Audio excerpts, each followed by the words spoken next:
IPL ইতিহাসে মুখোমুখি লড়াইয়ে Mumbai Indians versus Chennai Super Kings আজকের ম্যাচে। তো আজকের ম্যাচে কোন দল এগিয়ে আছে?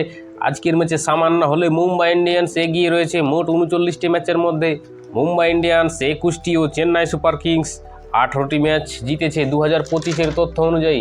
যদি আজকে আমরা হেড টু হেড লড়াই দেখি, আজ হেড টু হেড লড়াই হবে এবং সাম্প্রতিক যদি আমরা ফর্ম দেখি তাহলে মুম্বাই ইন্ডিয়ান্স সিএসকের ওপর আধিপত্য বজায় রেখে এগিয়েছে এবং বিশেষ করে ওয়াংখেড়ে স্টেডিয়ামে তাদের রেকর্ড অবশ্যই ভালো। মুম্বাই ইন্ডিয়ান্স আজকে যদি আমরা ম্যাচে রোমাঞ্চ হবে অবশ্যই, একে অপরের বিরুদ্ধে সবসময় হাড্ডাহাড্ডি লড়াই হয় মুম্বাই ভার্সেস চেন্নাই ম্যাচে, যাকে আইপিএলের এল ক্লাসিকো বলা হয়। মুম্বাই ইন্ডিয়ান্স ও চেন্নাইকে এল ক্লাসিকো বলা হয়।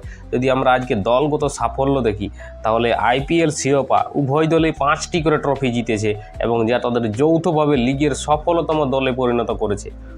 অসাধারণ খেলেছে Chennai Super Kings versus Mumbai Indians. প্রায় দু দলেরই 5টা করে ট্রফি রয়েছে এবং তাদেরকে দেখেই বোঝায় ক্যাপ্টেনই হয়। আজকে যদি 33তম ম্যাচ হবে ওয়াংখেড়েতে, আজকে যদি আমরা জয়ের সম্ভাবনা দেখি তাহলে বর্তমান পরিসংখ্যান ও হোম গ্রাউন্ডের সুবিধা অনুযায়ী মুম্বাই ইন্ডিয়ান্সের জয়ের সম্ভাবনা 61% ও চেন্নাই সুপার কিংসের 38%। তো আজকে চেন্নাই একটু নিচে আছে এবং মুম্বাই এগিয়ে আছে। তো আজকে আমার মনে হচ্ছে মুম্বাই জিতবে, কারণ ওয়াংখেড়ে খেলা হবে। তো তোমাদের ফেভারিট কোন টিম এবং কোন টিম জিতবে অবশ্যই একটু কমেন্ট করে জানাবো।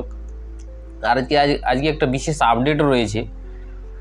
ইনজুরি কাটিয়ে এই ম্যাচে এমএস ধোনির ফেরার জোরালো সম্ভাবনা রয়েছে। মাই ভাইজ ব্যাক। আজকে মাই ভাই খেলবে, আমরা জানি এবং অবশ্যই খেলুক। মাই ভাই ছাড়া আইপিএল 0-0 লাগে। চেন্নাই সুপার কিংসের ফ্যান, থালা পরে রিজেন। তো আজকে যদি আমরা একটু আলোচনা করি যে চেন্নাইয়ের এই ধরো টপ ব্যাটিং এবং টপ বোলিং, তো আমরা চেন্নাই যদি টপ ব্যাটিং দেখি তাহলে সঞ্জু স্যামসন শতক করেছে, সরফরাজ খান মোটামুটি খেলছে এবং আয়ুষ মাত্রে চেন্নাইয়ের চোট আছে অবশ্য, ওই জন্য একটু খেলতে পারে না। এবং চেন্নাই যদি আমরা বোলিং দেখি, আনসুজ কম্বোজ 18 উইকেট নিয়েছে এবং নূর আহমদ 13টি উইকেট নিয়েছে। চেন্নাইয়ের এগুলাই হচ্ছে টপ ব্যাটিং এবং টপ বোলিং। তার মধ্যে আয়ুষ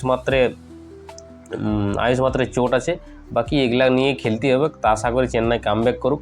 এবং যদি মুম্বাইয়ের আমরা ব্যাটিং দেখি তাহলে সূর্য কুমার যাদব অতটা ফর্মে নয়, তবু খেলছে এবং তিলক বর্মা শতক বানাচ্ছে লাস্ট বলে 4 মেরে। অসাধারণ খেলছে আমাদের তিলক বর্মা এবং রোহিত শর্মা প্রথম ম্যাচে দারুণ খেলেছে।